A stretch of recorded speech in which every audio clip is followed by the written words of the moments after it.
Okay, I wasn't originally going to reply to this comment, and then my eldest child and I just had a very lively conversation about it. So, YOLO, let's go. Okay, so, this is me late last night. I made a video about Christy Nome, and in that video, I mentioned that I was drinking a glass of scotch, which I'm doing again this evening. And this person said, how you just gonna casually flex your whiskey, then get into politics like, bruh, the cheapest bottle made by Glenfiddich would fill my entire gas tank up and then some. And, I did leave a little bit of a snarky reply. I was like, babe, how tiny is your gas tank? Like, I don't know about you, but, $30 is not going to fill up my gas tank and then some. But, the better response is and should be for me, I'm sorry if you're struggling to afford gas in your car. That is what happens in late stage capitalism, where the billionaires are fucking every single last one of us. But this comment here, I think, really brings up a broader issue, a deeper issue. So I was talking about this with my 22-year-old, and she said, you know what this reminds me of? She said a couple of months ago, there was this discourse on Twitter, or I guess there was like a new Nintendo Switch that dropped, and some Twitch streamer, she bought it. It was $500, and she posted a picture of the Nintendo Switch and then like a takeout pizza that she got. And apparently it launched this like intense Twitter debate, on leftist Twitter. And we could get into that conversation of why anybody, including my daughter, is still using, Elon Musk's, Nazi hellscape platform that is Twitter. But anyway, the conversation was like, oh, yeah, look at this like 35-year-old Twitch streamer.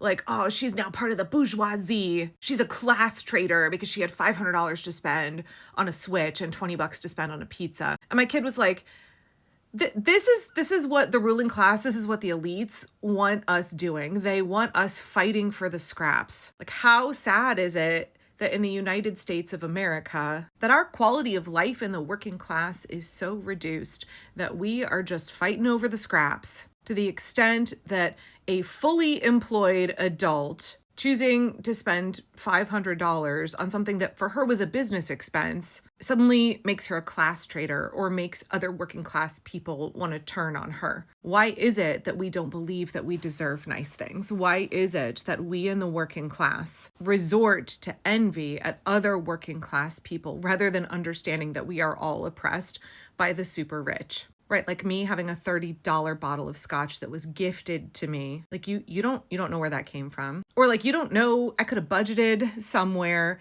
in order to afford this as a luxury, that like one thing that feels nice that I get to enjoy that feels like a little bit of a luxury, something a tiny bit decadent. When the billionaires in this country are steeped in decadence, in opulence, in obscene luxury. Why would you begrudge another working class person? Right. And I do think this is very much, I've spoken about this at length before. This is very much a Protestant work ethic kind of holdover. It's this Protestant notion that like suffering is a moral good and that the working class should embrace their suffering. The super rich use that against us, right? They want us to believe that it is a moral good to be deprived. They want us to believe that to take pleasure in life, to seek out pleasurable experiences, that is somehow sinful. The super rich can do that all day. Again, steeped in luxury and comfort. But for working class people, we're not supposed to want any of those nice things. And if we see another working class person who gets anything nice, is gifted anything nice, has something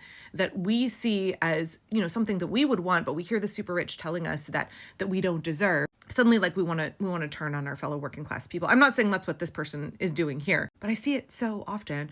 A story that I've told in the past is when my daughters, who are now both adults, were quite young, and we were really, really struggling, right? I worked for WIC at the time. We were living paycheck to paycheck. There was a really cute pair of shoes at the thrift store for 99 cents, and they fit my, at the time, 3.5-year-old daughter perfectly. So I bought them, and she wore them to preschool. And one of the other moms said to me something to the effect of, ooh, I guess we're a big spender now. Like, ooh, you've got some dough to drop on those. And I was like, it was 99 cents at the thrift store. I think it is a condemnation of the state of the United States, of how untenable things are for the working class, that we are so tempted to begrudge each other any form of luxury, of rest, of entertainment, any form of pleasure whatsoever. Because so many of us in so many ways are struggling to even have our basic necessities met, right? It's very much that, like, why does that homeless guy have a cell phone?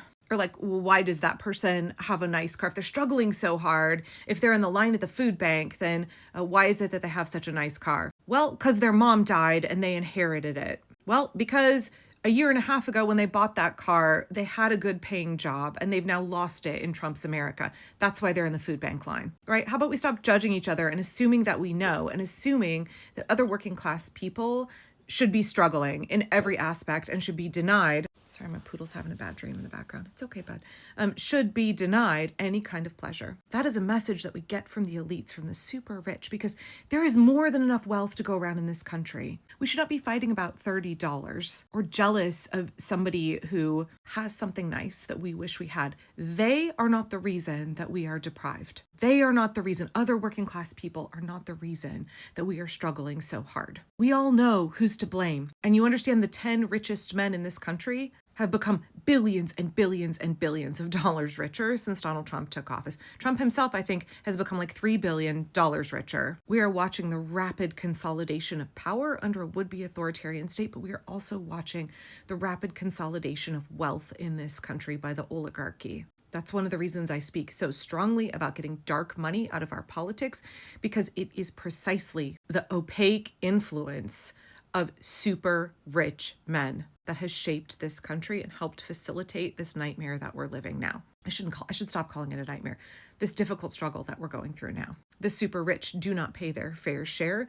They siphon our tax dollars, they siphon our labor, our life hours, our wealth up to them, and then it never comes back down, right? Trickle-down economics was a terrible, terrible deception that was played on this country.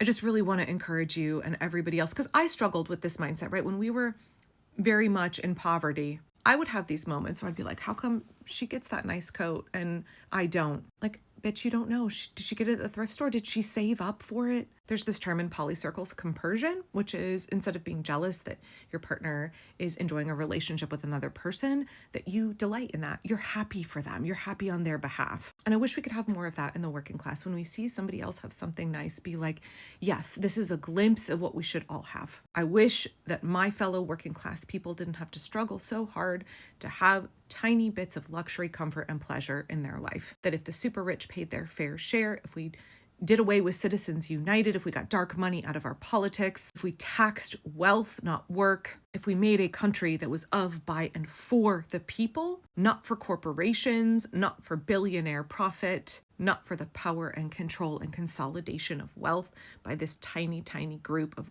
unbelievably greedy people, folks who have like a ravenous desire to hoard wealth and deprive the rest of us. If we had a country where we redistributed our resources, there is more than enough wealth in this nation for all of us to have plenty of comfort and rest, a good quality of life, to have our basic needs met, and to be able to enjoy good things. All working class people need good things. So I'm sorry to get on a whole tear about this. I'm not mad at this person. I'm sorry I got a little bit snarky with you about what's the size of your gas tank. But please understand, right? You don't know how long somebody worked and saved in order to buy somebody that they love and care for something nice, right? It's like the gift of the Magi. When you see another working class person with something nice, please understand that probably somebody else had to sacrifice for that. And it should be the reality in this country that we all have nice things, that we all deserve nice things. And I wish when we're talking about what kind of America do we want to build going forward, that we could all start to dream bigger and better for ourselves and for other people, right? Part of that having solidarity with other people is, yes, engaging in mutual aid. Yes, prioritizing the basic needs of other people. And then also believing that we all deserve better. We all deserve a higher quality of life than what we are allowed to access in Trump's America, where the oligarchs are stealing from the rest of us. They're hoarding the wealth of this nation. They're exploiting our labor, our tax dollars, our life hours. And it doesn't have to be this way. We could implement reforms. We could build a much better America, where not only do we all have access to justice, the rule of law, but also we could have all of our basic needs met. We could have universal health care. We could end poverty and homelessness in this country just by having the super rich pay their fair share in taxes. And then we could go beyond that, right? Again, dream bigger, dream bigger. What is it that we could have for working class people? What kind of future do you envision for us? So thanks for letting me use this comment to talk about a greater issue. God, we all deserve so much more than what Donald Trump wants for us. So we need to be the ones writing our own future, not him.